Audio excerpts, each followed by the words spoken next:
Let us contemplate on the text by Sri Shankaracharya, Adi Shankaracharya, Shankara Bhagavad Pada,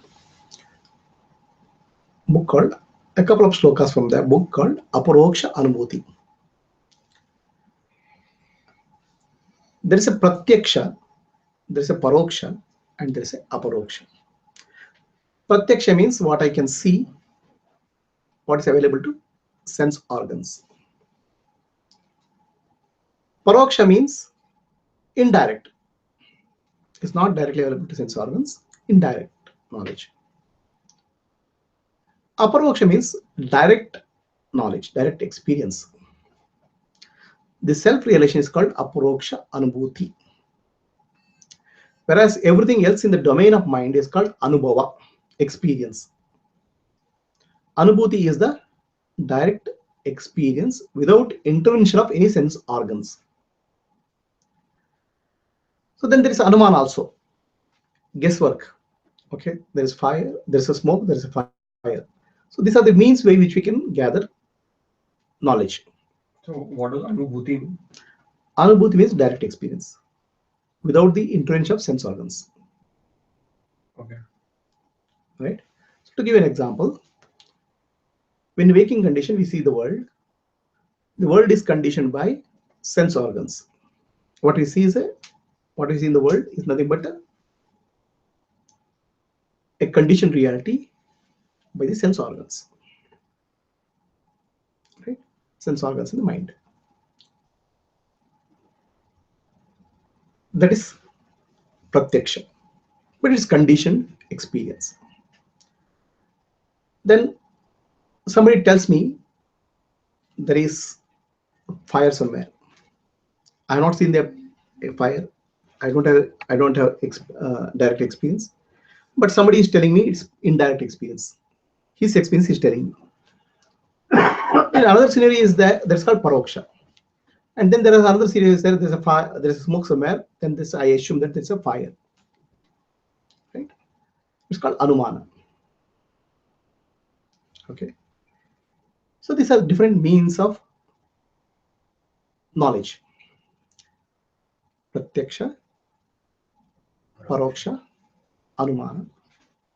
Then of course there is a aparoksha or direct experience by the self itself without intervention of any sense organs. So one example of that is in deep sleep.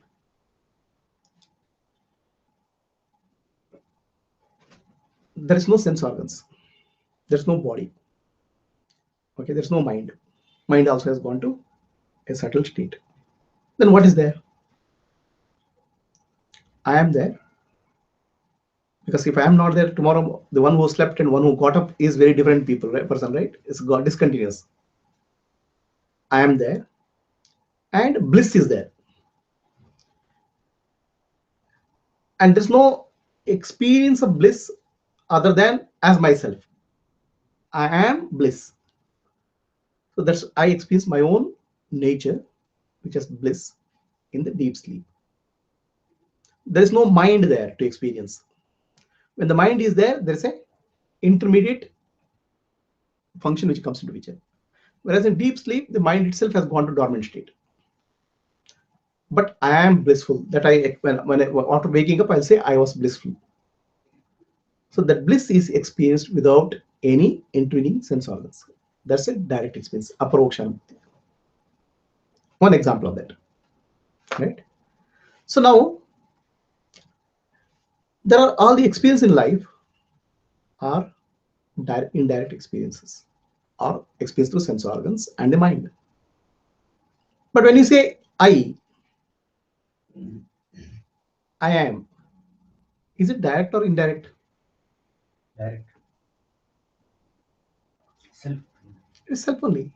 I am is direct experience. That I am has no that I am is not inference. Okay. Even if you don't say I am, that I exist feeling is there deep inside. That is not coming for any other means. It is deep within you. It doesn't require any sense organs to tell you that I am. So that I am experience is called aparoksha. The entire spirituality is to reduce the confusion of the thought which is called I am, which identifies with the body and mind, and which gives a feeling that that is the real I am, while the real I am is always silent and it's a direct experience, right? Real I am, you don't need any proof or anything. There's no proof is required for you to know that you exist. Okay, so nobody has to tell you that you exist. That's a direct experience for yourself all the time. Your existence you can never question.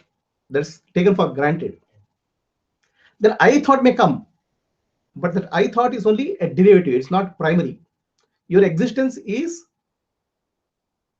always taken for granted. It's true. It's true, right? But you don't have to say I exist. Yeah. That's already, that doesn't require, that's a direct experience for you. And that direct experience is called aparokshanubhuti. Okay. Then why there's all this, that I which exists always is called Brahman. Okay. So Brahman is actually your matter of direct experience. Everything else is indirect experience.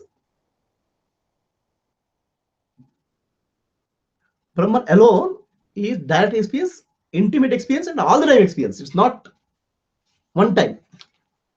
How to recognize that? Huh? How to recognize that? This is see, this is the challenge, right? What is direct, what is always experienced? So you say how to recognize that, huh? Right? Whereas you don't have any questions about what is indirect and indirect experience, and what is somebody tells something, so that you don't have a question. But what is your intimate and direct experience? You have a question how to recognize that. What is this question? No, when they say it is Atma, there is no doubt. But when they say it is Brahman, then there is. Atma and Brahman, they are same. They are not different. Atma and Brahman, they are not different. They are same. Brahman means some concepts will come. Don't bring any concepts. Atma is Brahma. Okay. That's what is there. So now that alone is a direct experience, and everything else is indirect experience. So how can you have doubt about direct experience? Then what is this realization? What is this all this spirituality about? All this blah blah. So much of scriptures, so much of teaching. What is this all about? Hmm? The teaching is all about removing the ignorance, because you don't recognize the primary experience and you go for the secondary experience as reality. Secondary experience seems to be much more overpowering than real primary experience. Totally ignored the primary experience.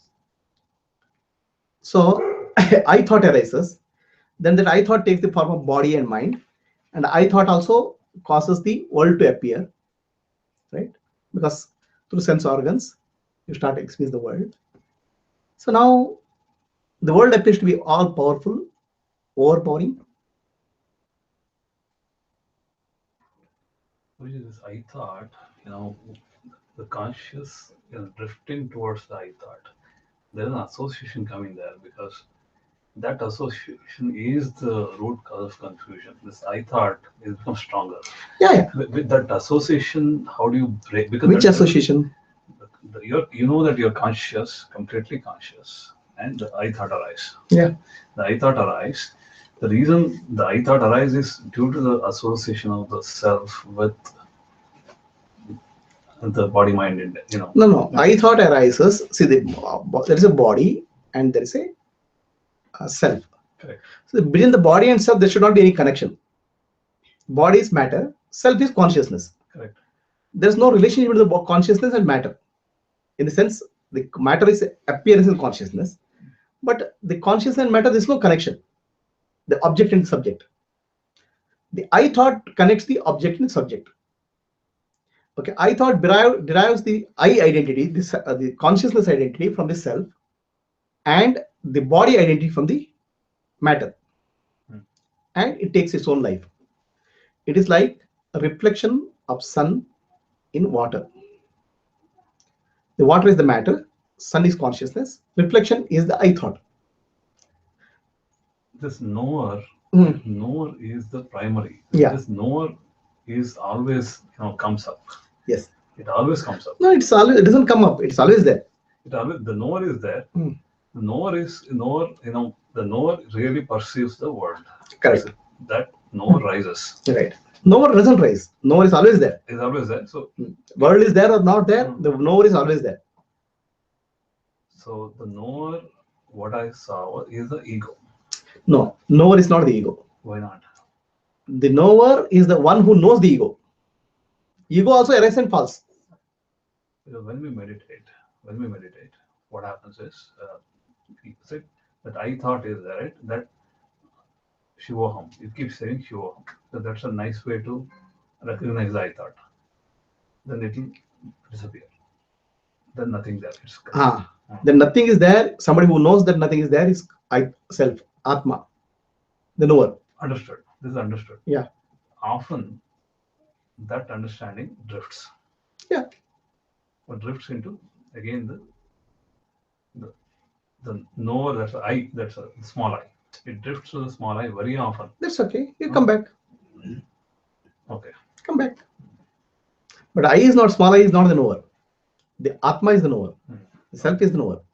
The knowing ability I derives, the small I derives, because it gets sentience from the I thought, the self. Okay. But the small I or the ego is also rising and falling. It is not stable, right? It's not In stable. deep sleep, it is gone. But the knower is there in deep sleep also. Because that is the bliss. I am bliss is the one who says, there is knower. Is it, who is the experiencer? Either I, small I is the experiencer or the larger I? Small I. Small I. Small I is the experiencer. Small I is the experiencer. Small I is the experiencer and doer. That means when I get up and say that I had deep sleep, the small I experiences the bliss. Small I recollects, small I says that, but it has taken the position of the larger I. Okay. The larger I doesn't say anything, no, it's there. The small I takes the position of larger I and says, I am blissful. I was blissful. Okay. So the experiencer is always a small I. Small I. But his small I never experienced the bliss in the deep sleep because it was dormant. Yeah. Okay. Right? It is just taken position of this big I and says, I'm blissful. Okay. But now the small I has two parts, right? One part is the consciousness and the other part is the matter. I am the body, I am the mind, I am the intellect. The consciousness part is nothing but the self, derived from the self. So when I say I am Shiva, you always referring to the conscious part which doesn't change and keep going back to the self. Sapana aparaksha. Yeah. No, not aparaksha. Swapna is paraksha. Indirect, direct, because the mind is there. In Swapna, the mind is there. In dreams, the mind is there. In waking state, the mind is there. Right? Whereas the experience of I am, no mind is required. Right? But when you say I am, that's in the mind. Right? So always in meditation, you go back to that non-verbal I am. That's where you reach the Atma and Brahma. Is it a feeling? It's not even a feeling. It is prior to feeling. Is it thought? It is not a thought. It's prior to thought. But thought and feeling can be directed towards that. Recollecting, no? I am peace. No, when you say recollecting, Directing. how? So you are getting lost in multiple thoughts. So you say, I am Shiva, I am consciousness. So you're recollecting your nature, which is the consciousness, which is non-verbal. But what you're doing is dropping away, identifying with these thoughts, right? Correct. You're not actually going back to the. That's it. Dropping itself is a bigger problem. So once you drop, then the conscious part of the ego is a part of the consciousness itself. Yeah. So only that is left. That's left. So the main difference between the big guy and small guy is knower and experiencer. Yeah. Over is the No, the small I takes the portion of the big I also and experiences. and experiences. Now that experiencing part is coming from the mind and the body. So that is not what you are. So you have to always go back to the knower part.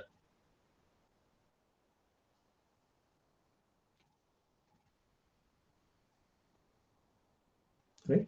So that is approachable. Now, if that is so direct, see, for this doesn't require any scripture or anything. You know yourself anyway, right? But the problem is you always misunderstand yourself. You mistake yourself to be something else, which you are not. You confuse yourself to be the body, mind, and intellect, which you are not. Okay. So now to remove that confusion, the teaching is there. The small I is what I'm saying, the ego is the jiva. So Shankara says, Jiva Brahmaiva Sanatana. Jiva is Brahma itself. The Jiva has two parts, no? The non-changing part, consciousness part, and identification part. The identification part is if you drop, then what remains is Brahma only. Shiva only. Jiva is Shiva. Okay. So this entire scripture is about removing the misconception rather than giving you wisdom. Because that wisdom is your direct experience. It cannot be given by any scriptures. No scriptures can give you. They can only point. You say Tattvamasi, that you are. So it's just say pointing into that. That you, which is Jiva, has to recognize your identity with the Shiva based on the conscious part.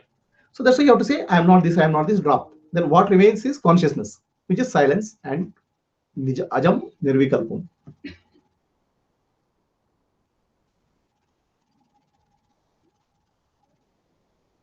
Are you clear? Again, this Jiva gives some confusion. Who? Jiva Gives some confusion. What is Between it? I and that knower and experiencer, where that Jiva stands actually. Jiva is the experiencer. Jiva is Knower, the knower only. No, Jiva is not the knower. Atma, the self, is the knower. Knower, yeah. Sakshi is the knower. Yeah. Jiva is deriving a consciousness from the Sakshi Okay. and body. Yeah. So the In between. In between. So the one who, the conscious part is again goes back to Sakshi only. Yeah. It's same only. Right. So when you say that you are not the body and mind intellect, what you have identified, but the consciousness is what you are. So then you become silent. So where do this chakras fit in? Like if you take a beginner, right?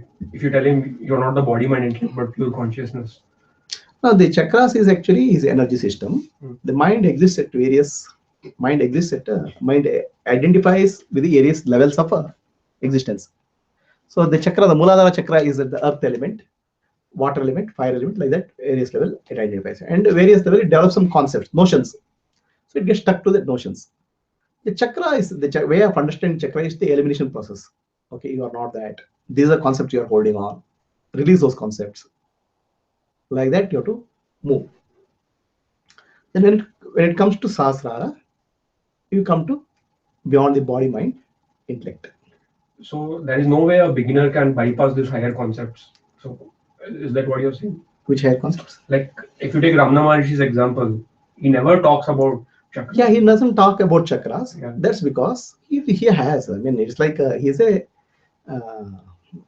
he has already done all his sadhana, and he's just getting into realization in this life. Everything is over in the previous life. So now the people who are beginning sadhana or people who don't have background, typically what is said is Shravana, Manana, Nididhyasa. You listen to the scriptures, contemplate on that, and meditate. Now, how many people do that? They don't have exposure of scriptures. There's nothing, right? First of all, they have not even heard the word called Upanishads. Forget about reading scriptures or listening to that. Then you have to contemplate on that. Nididhyasa you have to do. Nididhyasa is not meditation, okay? Nididhyasa is again and again reflecting and going back to yourself. So people have to do that. Then people don't have that experience. People don't have that exposure, right? So can you exclude them? Then the system of Tantra says, you go, there is a chakra system, your consciousness or the consciousness identifies at various levels. By your energy movement, the Kundalini or pranic energy movement, you can release this thing and you can go back to your self sakshi. Okay, so this is the method of a tantra. Okay, so my question is, are these mandatory I mean, if there's a seeker? If somebody who is very qualified, for him there is no other sadhana is mandatory. Just understanding that Tattvamasi, sitting silently. ಸುಕ್ಕಿಲ್ ರಕ್ಕೋಡ Hmm? ಸುಕ್ಕಿಲ್ ರಕ್ಕೋಡ Huh. So there is nothing else required for him. Just understand the clear meaning of Tattvamasi, understanding it, that's it. Become silent. So that is enough for liberation. That is the only thing which is for liberation. It's only for liberation. Now, those who are not ready for that level of understanding, they have to come down to practices. Okay, the practices will start from various levels, right? Some yajna, then dana, then karma yoga, and all those things you start. Then you have to move into the body. Okay, then observe the chakras, observe the movements, go inside the body. So like that, you go gradually, you get into closer, go to the consciousness. It's a gradual path. So in talks with Ramana Maharishi, there is a phase where he talks about the jiva enters through the sahasrara in the 7th month of the fetus. Hmm. And so all these yogis, what they do is, their idea of liberation is the jiva has to go back from here. Correct. So now if you're saying if someone has understood the meaning of Tattvamasi, but he doesn't have any experience of this chakra, but See, the Atma or self or consciousness is all pervading inside the body or outside the body. Yeah. So now a person who is body conscious, for him he has to tell in the language of the body. The jiva has to move upwards and merge. So that is because he cannot conceptualize a formless reality. So you have to use the form to take him to the formless. So that is the way it is done. Whereas a person who understands consciousness, I am that, he straight away goes into that. He doesn't require any intermediate understanding. so for example, I see vibrations here and here, right? But if my understanding of consciousness is very clear, then whether these are open or not, it doesn't matter. It doesn't matter. But then what happens? Are you able to get into consciousness that silence? Not really. Not really, right? Because you're stuck, still you're stuck. Yeah. So you're stuck to the body mind complex. Yeah. Okay. Now you have to use the body mind complex to get out. So that means you have to become aware of the sensation in the body mind complex gradually. All the sensations are all over the body, come to the one point, the entire consciousness come to the one point and drop that point. Right? Or suddenly you jump into from body to no body. It is difficult, no? So then you say all consciousness is brought to one point. For example, the same thing is with japa also. I have millions of thoughts every day. So then what is japa is thought? So all these thoughts he converted to one thought of God, one thought. So thousands of variety of thought will come down to one variety of thought called God's thought. Focus on that God's thought. To come to a point where you come to no point, no thought. From many to one to none. Right? Similarly, body consciousness, body awareness, sensation, bring it to one point and no point. From there, no, jump. So this is the natural process. Now somebody who is stuck with the body. And there are people who are evolved souls who don't even require any of these intermediate steps. Right? Ultimately, it's jnana only liberates. But to come to the jnana stage, you have to withdraw the mind and come back. Right? So yogi's definition is not jnana. You're saying this. All the yoga process itself is the process of making the mind silent, making the mind pure, preparing for final jnana. That's the typical yoga process. But will it help? It will help in a great degree, you know. Yeah. The mind becomes concentrated, mind becomes focused. Otherwise, mind gets distracted, and you start feeling a sense of bliss. It's good.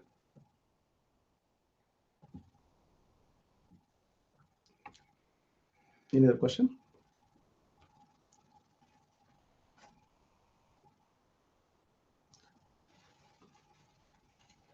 Just.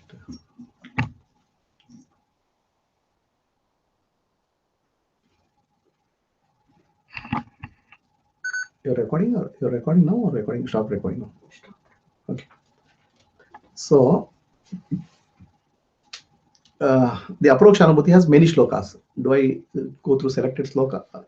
Many slokas? Do I go through selected slokas or choose slokas? Because next couple of classes will do that. What do you want? So introduction is done. Huh? Introduction is done now. Huh. If you can take us through the sequence, how to read through this, some of the you're going to remove a lot of this, beliefs around it that will bring more clarity in the way we focus, according to your experience and what you experienced before. If you can take us through that, it'll help.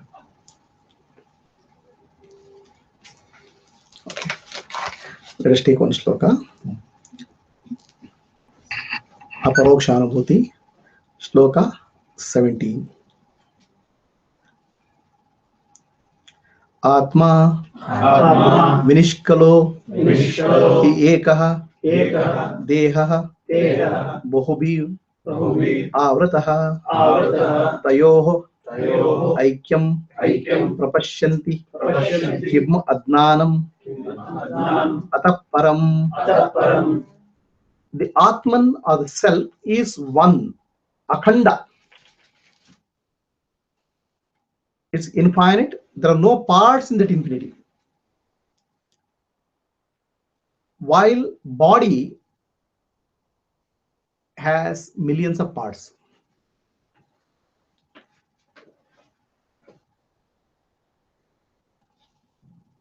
So people consider Atma and body as one, even though there's a contradiction in these two. It's a total contradiction. Atma is infinite, body is finite. Atma has no parts. Atma is akhanda. Atma is nirvikalpa, means there is no movement there. Atma has nirakara, no form there. Body has a form. Body is limited. Body has parts. But people confuse body as the Atma. This is a paradox. Right? Body cannot be Atma. There's a paradox here. People by mistake, because of the ego, they think that I am body, which is a paradox. So the entire scripture is to remove this misconceived notion that I am the body.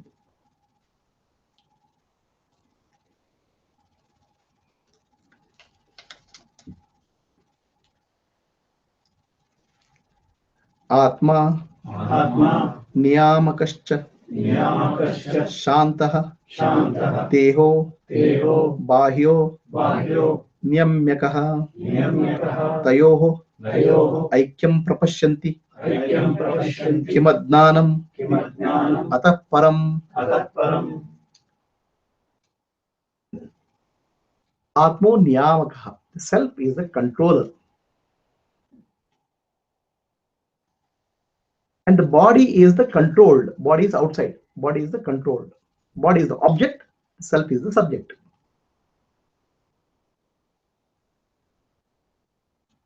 So self is the regulator of all the activities of the body and mind and intellect. Without Atma, body, mind and intellect will not work. When the Atma is there, body, mind and intellect is active. When Atma is not there, it's inactive. Right? So controller and controlled. The subject and the object. They are totally different things. People confuse the identity of these two. So that is a big mistake. The self is the master. The body is the instrument. So this confusion has to be removed. Atma Jnanamayah Punyah Deho Mamsamayo Ashuchihi Tayoh Aikyam Prapashyanti Kimadnanam Atah Param. The self is pure. Self is eternally pure. Self is of the form of jnana, knowledge. Body is mamsamayam. Body is made up of the meat, Flesh. flesh. It's impure. Body has lot of impurity. Every fluid in the body is impure. That's why the smell from the body cannot tolerate. You use the powder and what you call as perfume to reduce the nasty sense which comes out of the body, the nasty sensation or rather smell which comes out of the body. So you try to decorate the body to prevent the other people getting affected. Right? So body is impure. Atma is ever pure, ever pure. So Atmananya should remove body odor, right? Hmm? So this itself is a big ajnana. Okay, confusing what is impure, what is made up of meat. Meat is nothing but molecules and atoms and all matter. Why do you confuse that consciousness with the matter? So any bad karmas will not affect the. Nothing like it. Atma Atma prakashakah Prakashakah swachchah Swachchah dehah Deha tamasa uchyate Tamasa Uchyate tayoh Tayoho aikyam prapashyanti Aikyam Prapashyanti kim adnanam Kim Ajnanam atah param. Atah Param. So the Atma is of the nature of consciousness, is the light, is the illuminator, it's pure. The light of Atma is awareness. Whatever you experience as awareness is Atma. Without Atma, there is no awareness.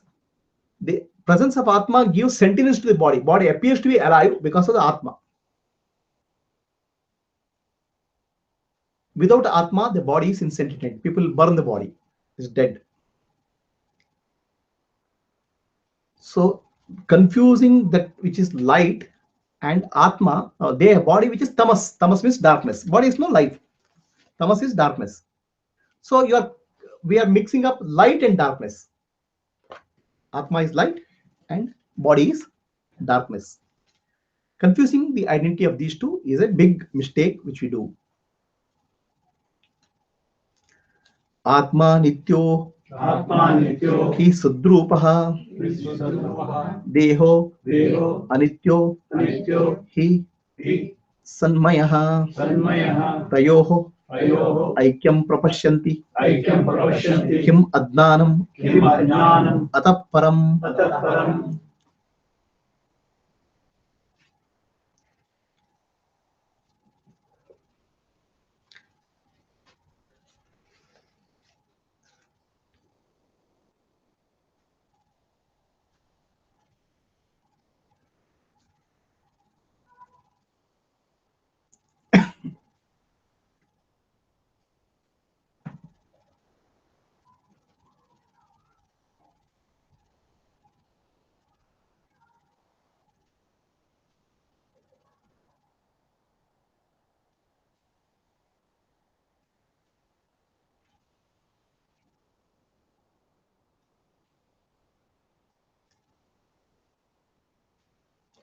So here Atma nitya. Atma is eternal. Okay, eternal. It is there all the time. What is there all the time is beyond time. Right? Whereas body is anitya, temporary. Then it is asatya. It doesn't exist. It appears to exist for some time, then disappears. When the body exists for you, the body comes up for you when you open your eyes, waking state. Okay. When you go to dream state, the waking state body is gone, dream body is taken. In deep sleep, the body disappears. So body, is it real or unreal? If it is real, What is unreal? it has to be there all the time. No. All the time what is there is Atma only. Body appears in the morning, disappears in the night. Okay. Now whatever body appeared in the morning, is it stable? It's continuously undergoing changes. There are millions and millions of reactions are taking place in your body. Body is complete. It's a chemical factory. It keeps on, so many things keeps on changing. It's anitya, means temporary. It keeps on changing. First of all, it's not there. It's mithya. Okay, asatya, asat. It appears in the morning, disappears in the night. Then even if it appears in the morning itself, it is undergoing so many changes. Continuously, it is undergoing changes. Whereas Atma is there in waking state, dreaming state, deep sleep state. In waking state is in the form of awareness. Dream state is their form of awareness. It is the light of awareness, no? And deep sleep, it is the awareness itself. So what is there all the time, whereas body is there during some time. What is there during some time and not there all the time is anitya, ashashvata, whereas Atma is shashvata. How do you confuse these two?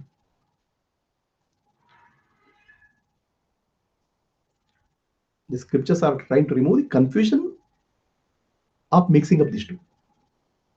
So there's one more doubt, like when you said that solid, the feeling of something solid existing, you superimpose it on the body, right? But when you theoretically you know that the body is changing. So is there, how do you remove that superimposition? Yeah, there will, because you observe the body continuously. You become aware of the body time to time, moment to moment. This is the process of vipassana. Yeah. So you continuously keep scanning the body. You understand the anitya nature of body, continuous change nature of body. You become sharply aware of what's happening in the body. So there is no other method to remove that feeling of solidity that the body. That you have to directly become aware of that.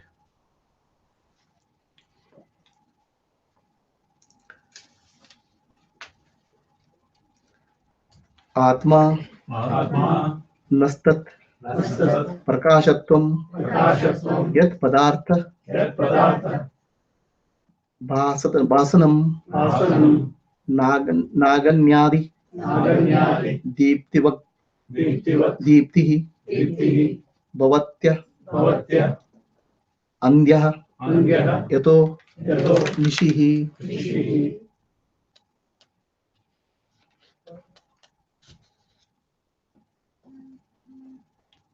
So atmanah prakashatvam yat padartha or bhasanam. The presence and the absence of the objects is known because of the light of the self. Because of the awareness only, you know the presence and the objects, absence of the objects.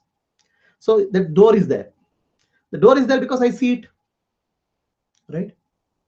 Okay. Is the eyes telling me the door is there, or the awareness? Because of awareness, I am getting the understanding the door is there. It is the awareness which illuminates our sense organs, and because of that, I sense the presence of the door. That awareness is the Atma, the self, the light. Correct? So Atma lights up everything, including the presence and the mind and absence of mind. The mind is present. Oh, my mind is not working. Oh, my intellect is not working. So this presence and absence is recognized by Atma. This avarana vikshepa also happens on top of it. Yeah. Why it is so? We'll take next. We'll come. So this light which is there, which will remove the darkness, and it can show the object.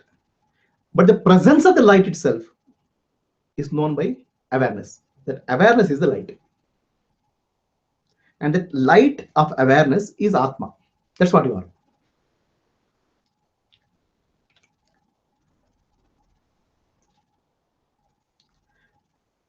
And it is not light. The light of self is not the light like a physical light, Atmajyothi. Because in the night there is awareness, but you don't see the light outside. Right? It's not a physical light. It's the light of awareness, which says there is darkness, which knows that there is darkness. The light of awareness knows that there is darkness and there is light. One which knows both is called Atma. Whereas the physical light only can light objects. The presence and absence of physical light also is known by Atma. That's consciousness.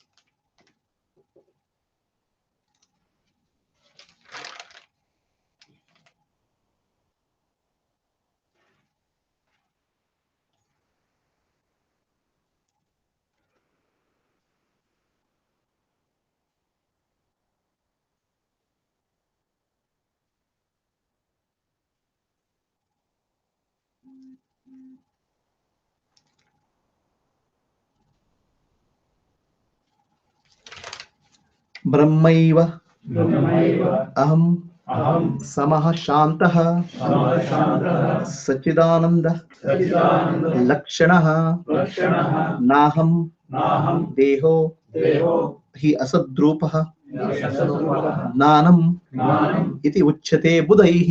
इति उच्यते बुधैः. So what is jnana? What is atma jnana? What is self knowledge? Atma itself doesn't require any knowledge because it is the knowledge itself, right? Atma itself doesn't require any knowledge because it is the knowledge, it is the knower. But the buddhi creates a buddhi has the misconception. It's called dehatma buddhi. I am the body. I am Brahman itself. I am the supreme reality. Samaha Shantaha. I am eternally peaceful. Satchidananda Dakshanaha. I am truth. Sat. Chit means consciousness. Ananda, blissful. This is my nature. I am not the body which is asat, which is not true. This is called Jnana. This itself is called Jnana by the Buddhaihi means Jnanis. Realize, no people who Jnanis, right? The Brahman is infinite, blissful. Now the bliss don't confuse with the happiness. Happiness rises, falls. Happiness is followed by unhappiness. Whereas bliss is unchanging. Bliss is being infinity, unbound. It doesn't change, it doesn't rise and fall. It is Shanta, silent, peaceful. So that is my nature.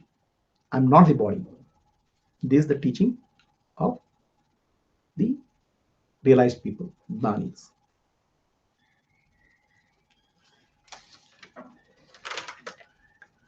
निर्विकारो निर्विकारो निराकारः निराकारः निरवध्यो निरवध्यो अहम अव्ययः अहमव्ययः नाहं देहो नाहं देहो हि असद्रूपः यशस्वरूपः ज्ञानमिति ज्ञानमिति उच्यते बुधैः. उच्यते बुधैः. Nirvikara and Nirakara. I am formless. Atma has no form.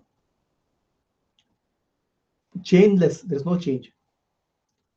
And without any impurity. And I undecaying, undying. I am not the body which is unreal. This is called the knowledge, Atman. I am not the body. I am eternal, infinite spirit.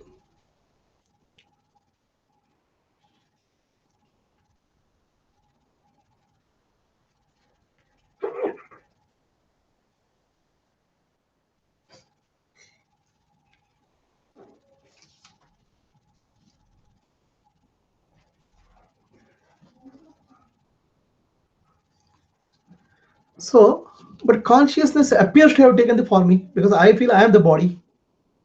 The water inside the vessel apparently takes the shape of the water vessel, but water has no form. Similarly, space within the room appears to be constrained by the room. Similarly, consciousness within the body appears to have taken the shape of the body, and that identifies the body. Apparently, the consciousness, the space inside the room and space outside, both are one and the same thing. They are not different, right? But the space inside the room appears to be constrained by the walls. Similarly, consciousness inside and consciousness outside is same, formless. But consciousness inside appears to be constrained by the body and it identifies the body.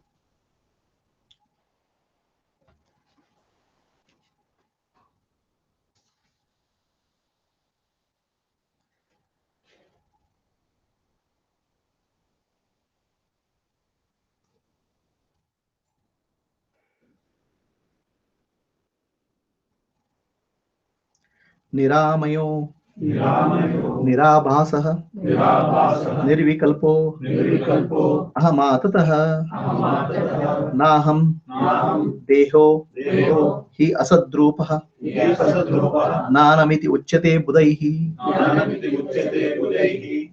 I am devoid of all desires. I have all diseases. I don't have any diseases and appearances. I have no modification. There's no modification which is there in consciousness. And all pervading. The space itself, there cannot be any modification. The space may be appearing limited by the walls, but space itself has no limitation. Similarly, I am unlimited. I am not the body, the unreal body. This is called knowledge by the wise. I am the body. I'm not the body, but I'm all pervading consciousness, which is free from any diseases which affect the body. This is called knowledge. Nirgunaho, Nirgunaho, Nishkriyo, Nishkriyo, Nityah, Nityah, Nityamukto, Nityamukto, Aham Achyutah, Ahamachyutah, Naham Deho, Naham Deho, Asadrupah, Asadrupa, Nanamiti Uchyate Budaihi. Nanamiti Uchyate Budaihi. I have no qualities at all. The body is made up of three qualities: Sattva-guna, Rajoguna, Tamoguna. Body and mind. Right? Whereas I am free from all the qualities. Nirguna.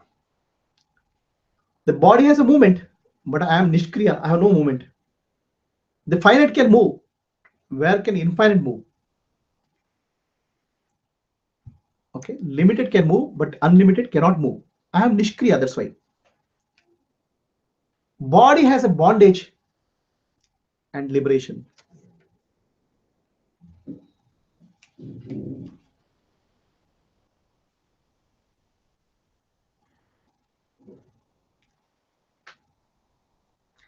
All body is nothing but made up of chemicals. It's a chemical factory only, and all chemicals have a expiry date.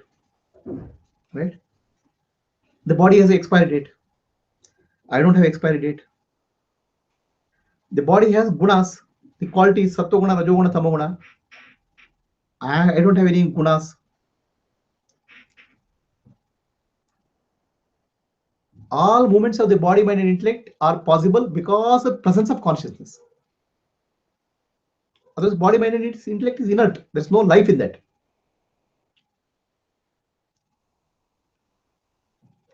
The body moves, but Atma has no movement.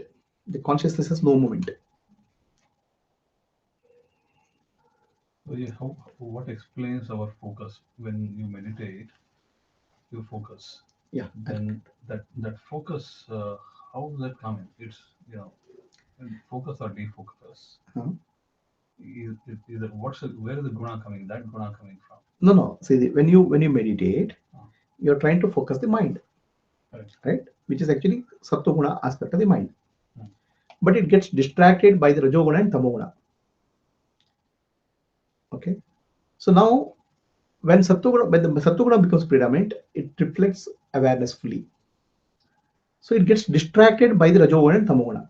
By continuously focusing, developing the awareness, you are becoming free from the qualities of rajas, and tamas. But awareness itself is a guna. Awareness is not guna.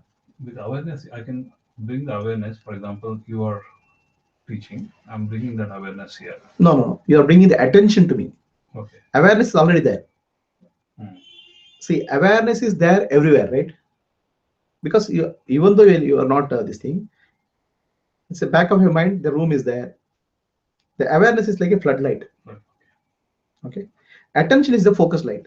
Attention is coming from the mind part. Okay. So when you meditate, that it's really attention you're putting. Attention.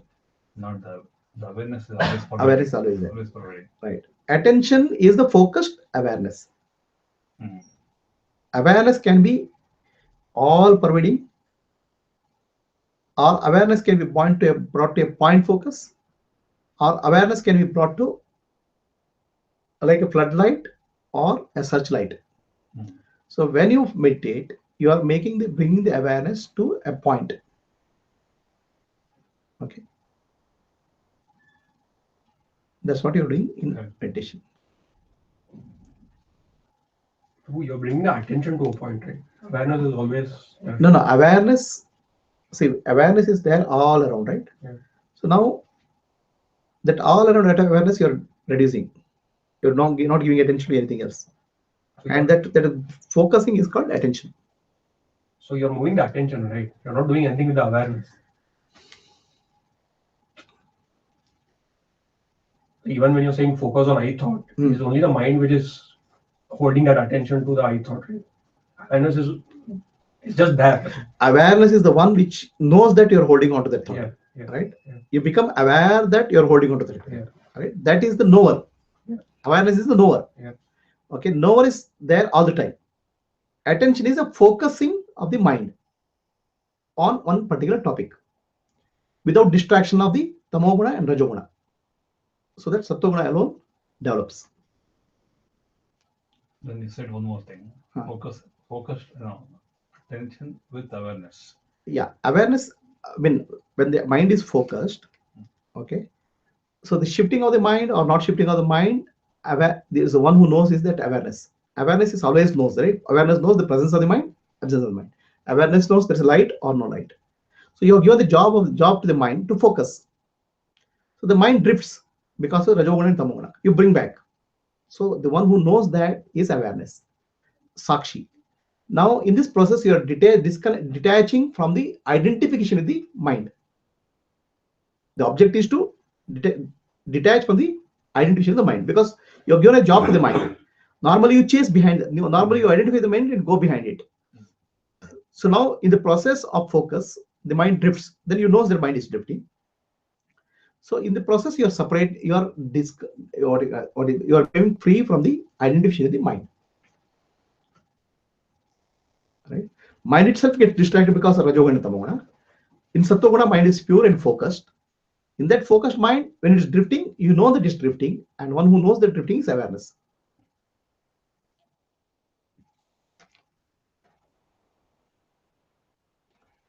That's aparokshanubhuti. Huh? Aparokshanubhuti.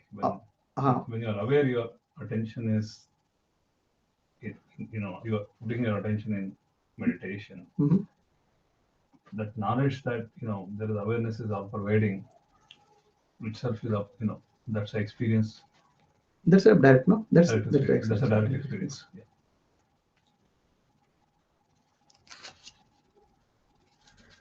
Nirmalo, Nirmalo, Nischalo, Nishalo, Anantah, Anantah, Shuddhoham, Shuddhoham, Ajaroham, Ajaroham, Amaraha, Amaraha, Naham, Naham, Deho, Deho, Hi Asadrupa, Yatrupa, Nanamitti, Jnanaviti, Uchyate Budaihi. Uchate Budaihi, I am Nirmala, I am pure. Nischala, unmoving. Shuddhoham, I am pure. Ajaroham, I am ageless. Naham Deho, Hi Asadrupaha, I am not the body which is of the nature of Asat, untruth. Jnanam iti uchyate budaihi. This is what is called Jnana. I am not the body, is called Jnana.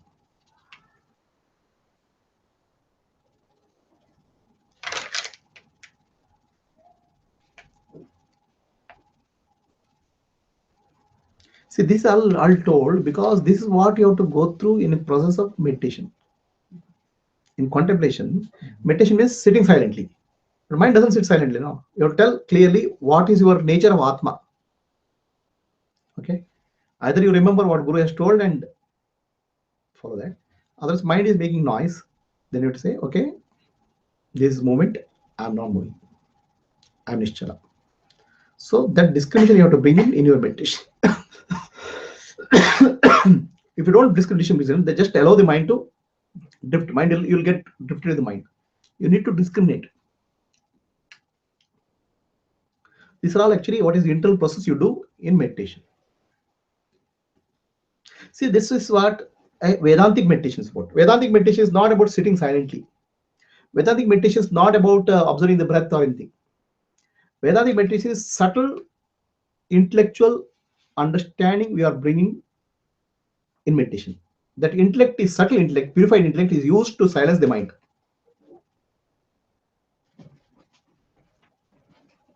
If you don't use that purified intellect to silence the mind will be noisy. The tamoguna and rajoguna will pervade. So that subtle intellect has to use this logic to keep the mind quiet. So it is also the process of neti neti. It's a process of neti neti. See, sit silently for meditation. Why do you sit? How will you sit? It will keep on thinking, right? So then you bring the intellect. Say, no, I'm not the body. I'm not the thought. Thoughts are temporary. I am nischala. So because I am silent, because I am eternal, because I am unmoving, nirakara, I can see the movement. The more there is a movement of the mind, actually more silent I become. So this is the beauty of meditation. So you think that my mind is becoming agitated, I'm moving the mind, drifting the mind. What you have to understand is because you are understanding the drifting of the mind, you are the movementless. If you see the mind is moving, that means you are the motionless. If you are also drifting the mind, then you can't see the mind is moving. So the movement of the mind actually enhances your peace. Do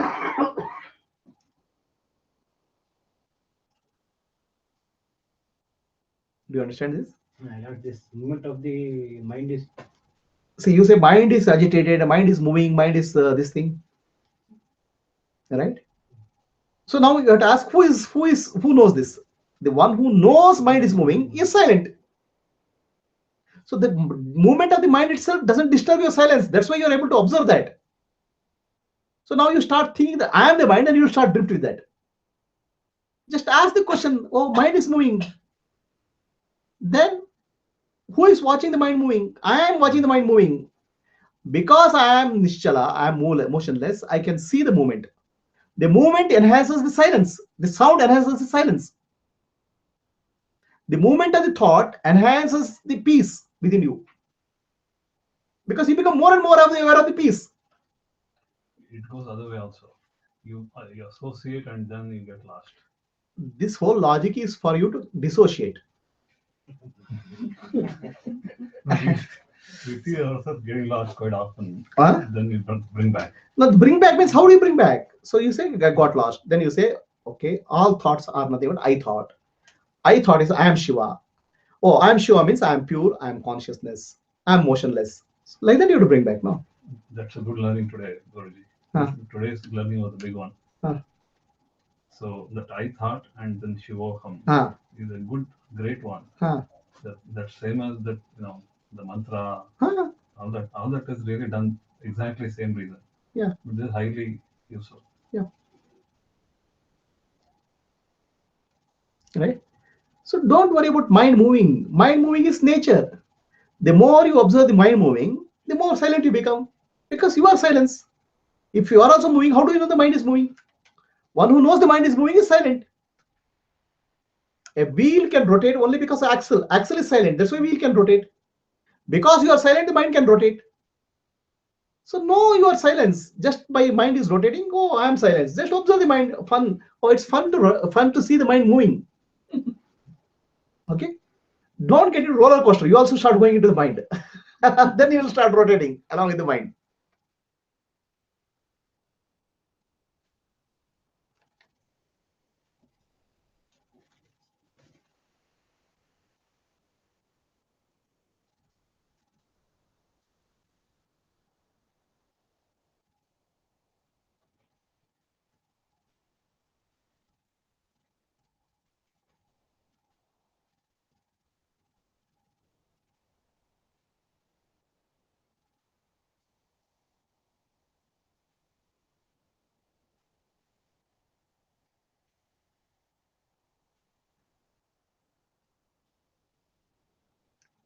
Recording or stopped?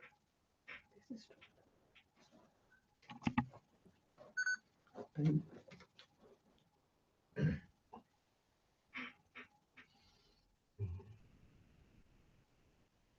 We started 5 o'clock, no? Yeah. 5 to 6, 6 to 7. Already 6, 7 o'clock. Sorry. We'll close.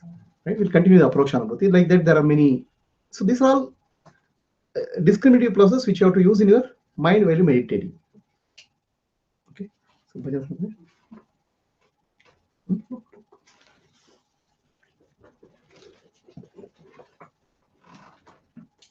This is the first time Gayatri saw some book.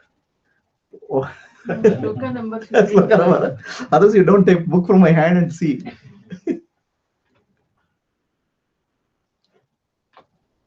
मानस भजोरे गुरु चरणम मानस भजोरे गुरु चरणम दुस्तर भव सागर तरणम दुस्तर भव सागर तरणम मानस भजोरे गुरु चरणम मानस भजोरे गुरु चरणम दुस्तर भव सागर तरणम दुस्तर भव सागर